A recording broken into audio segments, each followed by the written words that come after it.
बहुत बहुत स्वागत है सभी का हमारे यूट्यूब चैनल स्टूडेंट्स मीडिया में। मैं हूं राज और आप देख रहे हैं स्टूडेंट्स मीडिया यूट्यूब चैनल। वैसे छात्र छात्राएं जो स्नातक की परीक्षा पास कर चुके हैं या पास करने वाले हैं, बीएड को लेकर के बहुत सारे सवाल मैंने देखे और कमेंट में व्हाट्सएप पर कि सर 2024 में यदि बिहार से हमें बीएड करना पड़े, बिहार के किसी भी विश्वविद्यालय के किसी भी कॉलेज से हमें बीएड करना पड़े तो एलिजिबिलिटी क्राइटेरिया क्या होती है, ग्रेजुएशन अपेयरिंग वाला फॉर्म भर सकता है कि नहीं, या यदि ग्रेजुएशन पास चाहिए तो कितने प्रतिशत अंक चाहिए। उसके बाद तमाम छात्र छात्राएं एक एंट्रेंस एग्जाम पास करना पड़ता है। उस एंट्रेंस एग्जाम में अपियर होने के लिए, पास होने के लिए, उसका फॉर्म भरने के लिए कितने अंक चाहिए, साथ ही वो एग्जाम जो है कितने अंक का एंट्रेंस एग्जाम होता है, उसके बाद से उसमें पास करने के लिए एंट्रेंस वाला में कितना नंबर चाहिए, तब जाकर के आपका किसी भी कॉलेज में एडमिशन होता है। बहुत सारे सवाल आ रहे थे एडमिशन को लेकर के, तो तमाम छात्र छात्राएं इस वीडियो में हम बात करेंगे कि यदि आपको ये नहीं पता,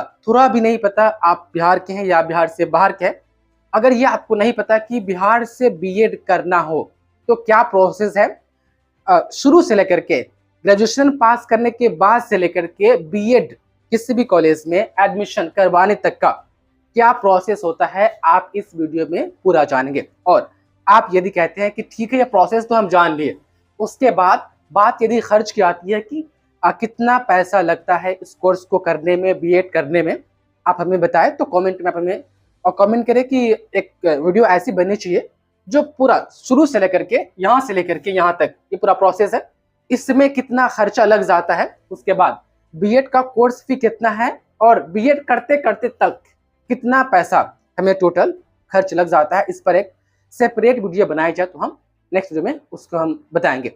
और एक चीज जो अभी माननीय सुप्रीम कोर्ट का जो नया ऑर्डर आया है कि 1 to 5 में बीएड वाले नहीं जा सकते, तो ये तो खैर अब तय हो गया है कि 1 to 5 में बीएड वाले नहीं जा सकते। इसका मतलब नहीं कि हाँ बीएड वाले का करियर खराब हो गया। 1 to 5 के अलावा 6 to 8 उसमें आप बीएड हैं, 9th 10th उसमें बीएड वाले ही जा सकते हैं, दूसरा कोई नहीं जा सकता है। 11th 12th का टीचर बनना है तो बीएड वाला ही जा सकता है, दूसरा नहीं जा सकता है। तो अभी आपके पास 6 to 8 का ऑप्शन है, 9th 10th का ऑप्शन है, 11th 12th के शिक्षक, मतलब कि क्लास 6 से लेकर के 12th तक आप शिक्षक बनना चाहते हैं तो आपको बीएड करना ही होगा, और इसमें बीएड वाला ही आता है। तो इसका मतलब अब ये नहीं हो गया कि हाँ 1 to 5 में जो है कि बीएड अब अलाउड नहीं होगा तो बीएड करने का कोई फायदा नहीं होगा।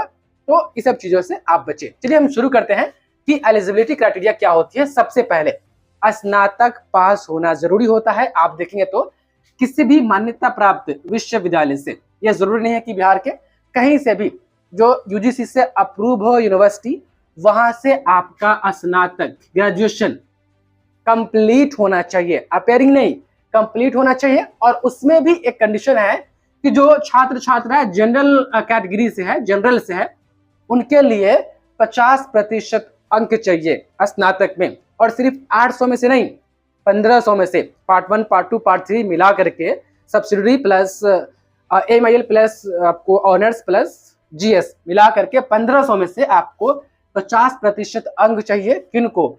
जो सामान्य वर्ग से आते हैं छात्र छात्रा, उनके लिए।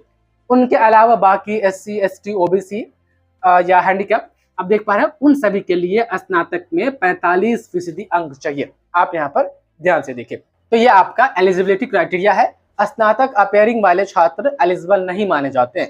ऐसा हुआ कि बीएड एंट्रेंस का फॉर्म भरने के लिए आ गया और हमारा स्नातक का रिजल्ट आने वाला है और फॉर्म का डेट भी बीएड करने के लिए खत्म हो रहा है, तो हम अपेयरिंग में डाल दें तो अपेयरिंग अलाउड नहीं है। आपका स्नातक पूरा क्लियर होना चाहिए तभी आप बीएड कर सकते हैं। तो ये तो एलिजिबिलिटी हो गई। चलिए, हम यदि एलिजिबल है तो अब क्या करना है। अब एक एंट्रेंस एग्जाम होता है, एंट्रेंस एग्जाम आपको देना पड़ता है। आप देखेंगे तो बिहार के किसी भी यूनिवर्सिटी से बीएड करने के लिए एक कॉमन एंट्रेंस टेस्ट, जिसको हम शॉर्ट में सीईटी बीएड परीक्षा के नाम से जानते हैं, उसको पास करना होता है। आपको बिहार के किसी भी विश्वविद्यालय के किसी भी कॉलेज में आपको बीएड में एडमिशन लेना है तो एक एंट्रेंस एग्जाम पास करना पड़ेगा। अच्छा, ये देखिए, अब देख पा रहे हैं, उसका नाम होता है कॉमन एंट्रेंस टेस्ट, जिसको हम शॉर्ट में सीईटी के नाम से जानते हैं। कॉमन एंट्रेंस टेस्ट का आयोजन कोई एक यूनिवर्सिटी करवाती है। अब मान लीजिए कि बिहार में 12-13 यूनिवर्सिटी है, उदाहरण के लिए मान लेते हैं। अब हमको किसी एक में जो है कि एडमिशन लेना है और एक इंट्रेंस एग्जाम भी देना है, तो अब 12 यूनिवर्सिटी बार बार तो अलग अलग इंट्रेंस एग्जाम लेगी नहीं, तो सभी यूनिवर्सिटी को मिला करके राजभवन से एक नोडल यूनिवर्सिटी को चुना जाता है। मतलब कि एक मेन यूनिवर्सिटी, जो किसी भी यूनिवर्सिटी में आप एडमिशन लेना चाहते हैं तो उस इंट्रेंस एग्जाम को उसको पास करना होगा, जो यूनिवर्सिटी करवाएगी। अब मान लिया कि 12 यूनिवर्सिटी है, पिछले 3 या 4 सालों से मिथिला यूनिवर्सिटी जो दरभंगा में है वो इंट्रेंस एग्जाम कंडक्ट करवाते आ रही है। मतलब कि आपको एडमिशन लेना है, बीएड करना है पटना यूनिवर्सिटी से, लेकिन इंट्रेंस एग्जाम देना होगा, मिथिला यूनिवर्सिटी कंडक्ट करवाएगी उसको। ये कौन तय करता है? तो राजभवन से तय होता है कि बिहार के तमाम यूनिवर्सिटीज में इस बार यदि बीएड में एडमिशन होना है तो कोई एक यूनिवर्सिटी जो मेन बनाई जाएगी वो एंट्रेंस एग्जाम लेगी और सभी बच्चों को उस एंट्रेंस एग्जाम को फॉलो करना होगा। तो मान लीजिए 24 में फिर मिथिला यूनिवर्सिटी ही इस टेस्ट को करवाए, इस परीक्षा को करवाए, मान लेते हैं, आगे और आपको समझ में आएगा, तो मान लेते हैं, ठीक हो गया। कोई एक यूनिवर्सिटी आयोजन करवाती है। अब देखिए, इंट्रेंस टेस्ट परीक्षा 120 अंक का होता है, 120 नंबर का। अब इसमें कौन कौन सब्जेक्ट होता है वो एक अलग मैटर है, एक अलग टॉपिक है। बस अभी इतना समझिए कि 120 अंक का जो है कि एग्जाम होता है एंट्रेंस टेस्ट। आप देख पा रहे हैं, जिसमें सामान्य वर्ग के लिए पासिंग मार्क्स 42 अंक, 120 में से जनरल कैटेगरी के छात्र छात्राओं को पास करने के लिए, सिर्फ पास करने के लिए 42 नंबर लाना होता है, तो आप पास माने जाते हैं। उसके बाद जनरल कैटेगरी के अलावा वही 42 अंक कितना हुआ, 35% हुआ। उसके बाद से बाकी को 36 अंक लाना पड़ता है, जो कि 23% है। 120 में से जनरल के अलावा बाकी आप किसी भी कैटेगरी से आते हैं तो 36 नंबर आपको लाना होता है और नो नेगेटिव मार्किंग। इस एग्जाम में, एंट्रेंस एग्जाम में आपको जो है कि नेगेटिव मार्किंग नहीं रहता है, बस पास होना जरूरी है। यदि इतना भी नंबर नहीं आता है तो चाहे सरकारी कॉलेज हो या प्राइवेट कॉलेज हो, किसी भी कॉलेज में एडमिशन नहीं होगा। ये एलिजिबिलिटी है, पास होना जरूरी है, तभी जाकर के किसी भी प्राइवेट कॉलेज में, बिहार के बीएड में या सरकारी कॉलेज में आपका एडमिशन होगा। तो मान लीजिए कि हम यहाँ भी एलिजिबल है और ये सारी प्रोसेस हमने कर ली, एग्जाम दिया, रिजल्ट आया, कम से कम इतना अंक तो आ गया तो हम पास है। चलिए अब पास हो गए, ठीक। अब अगला स्टेप आता है कि ठीक है अब पास हो गए, तो अब बताइए कि आप बिहार के किस यूनिवर्सिटी के किस कॉलेज में एडमिशन लेना चाहते हैं। इतना तक सब एक ही प्रोसेस फॉलो करेगा, थोड़ा आगे भी फॉलो करके बताते हैं। तो इतना करने के बाद, पास होने के बाद, अब बात आता है कि बताइए आप कहाँ, पटना यूनिवर्सिटी से करना चाहते हैं बीएड, या मगध यूनिवर्सिटी से करना चाहते हैं, या बाबा साहेब भीमराव अम्बेडकर बिहार विश्वविद्यालय मुजफ्फरपुर से, या जेपी यूनिवर्सिटी से, या वीकेएसयू से, या आपको तिलका मांझी यूनिवर्सिटी भागलपुर से, या बीएन मंडल यूनिवर्सिटी मधेपुरा से, या पूर्णिया यूनिवर्सिटी से, या आप मिथिला यूनिवर्सिटी से ही बीएड करना चाहते हैं। अब बात आ गई, अब इंट्रेंस टेस्ट परीक्षा पास करने के बाद कॉलेज रजिस्ट्रेशन का डेट आता है। अब जाकर के कॉलेज चूज करने का ऑप्शन दिया जाता है कि अब बताइए आप कहाँ एडमिशन लेना चाहते हैं। तब तमाम छात्र छात्राएं, ये जो कॉलेज रजिस्ट्रेशन का जो डेट है ये कौन निकालता है? ये डेट वही निकालेगी जो यूनिवर्सिटी इंट्रेंस एग्जाम कंडक्ट करवाएगी। मान लेते हैं कि 24 में मिथिला यूनिवर्सिटी करवाई, तो मिथिला यूनिवर्सिटी ही कॉलेज रजिस्ट्रेशन का डेट निकालेगी। इसमें आपको 12 कॉलेज मैक्सिमम, हम कहें तो 12 कॉलेज, 10 से 12 कॉलेज, मान लीजिए ना कि कुछ कॉलेज का रजिस्ट्रेशन चूज करके आपको देना पड़ता है। मान लेते हैं कि ठीक है हम 10 कॉलेज चूज करके दे दिए, 2 कॉलेज हम दे दिए बिहार यूनिवर्सिटी से, 1 कॉलेज दे दिए मिथिला यूनिवर्सिटी से, 1 कॉलेज दे दिए पटना यूनिवर्सिटी से या पूर्णिया यूनिवर्सिटी से। मतलब किसी भी यूनिवर्सिटी के कईयों कॉलेज आप चूज कर सकते हैं। आप चाहे तो बिहार यूनिवर्सिटी का या मिथिला यूनिवर्सिटी का या पटना यूनिवर्सिटी का 200 कॉलेज आप चूज करके दे सकते हैं कि हमको यहाँ पर एडमिशन लेना है। अब सरकारी कॉलेज, प्राइवेट कॉलेज, सरकारी कॉलेज बिहार में लगभग 9 से 10 है, इतना के आसपास है, जिसमें से एडमिशन जो है कि 7 या 8 में हो पाता है। पिछले मरतबा 7 कॉलेज में हुआ था, हर एक कॉलेज में 700 सीट, सरकारी कॉलेज में बीएड करने के लिए बिहार में 700 से 800 सीट पर ही एडमिशन हो पाता है। बाकी 36,000 सीट है, 36 से 37,000 तो बाकी सब प्राइवेट है, बाकी जो 700 से 800 है वह सरकारी है। अब 120 में से आपको मैक्सिमम नंबर लाना होगा सरकारी कॉलेज में सिलेक्शन के लिए। इतना तो सिर्फ पास हो गए, इतना से आप पास हो गए। अब इसमें आपको इससे कितना एक्स्ट्रा है, 50 नंबर आया है, 70 नंबर आया है, 80 नंबर आया है, तो आपके नंबर के हिसाब से आपको कॉलेज मिलता है, सरकारी या प्राइवेट।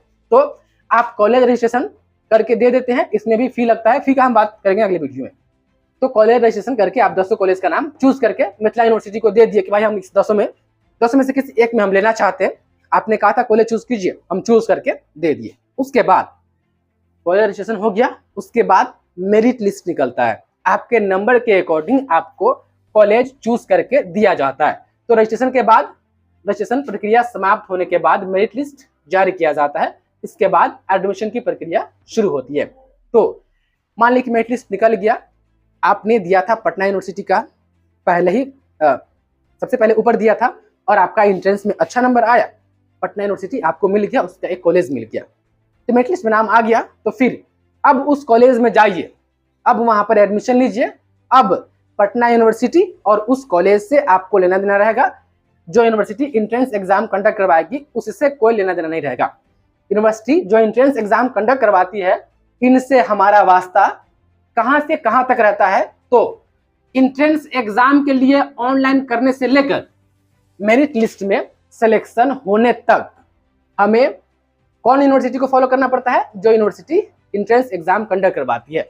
जैसे ही हमारा मेरिट लिस्ट में नाम आ जाता है और किसी यूनिवर्सिटी के किसी कॉलेज में एडमिशन हो जाता है, उसके बाद से फर्स्ट ईयर हो, सेकेंड ईयर हो, पढ़ाई हो, एग्जाम हो, अब हमको उस यूनिवर्सिटी से लेना देना रहता है जिस यूनिवर्सिटी में हमारा एडमिशन हुआ रहता है। बाकी यहाँ तक हम एंट्रेंस वाले को फॉलो करते हैं तमाम छात्र छात्रा।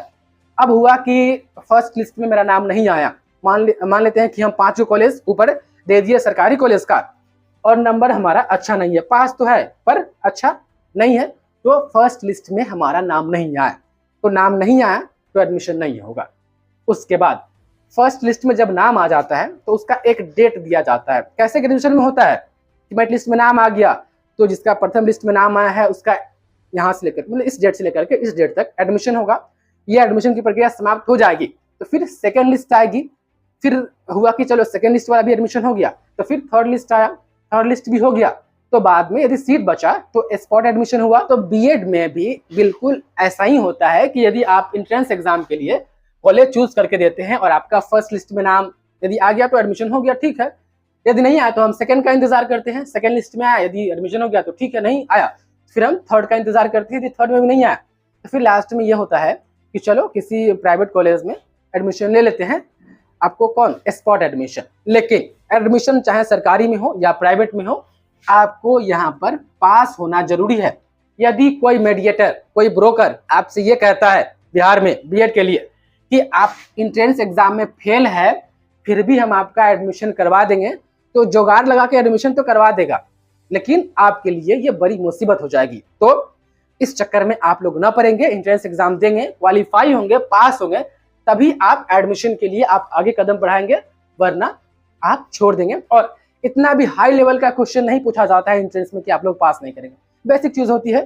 इसके बारे में, सिलेबस के बारे में यदि आप कहेंगे तो फिर हम बात करेंगे। तो तमाम छात्र छात्राएं एलिजिबिलिटी से लेकर के एडमिशन तक का प्रोसेस यही होता है। और 2024 में भी बिहार में बीएड आपको करना होगा तो यहाँ से यहाँ तक आपको आना पड़ेगा।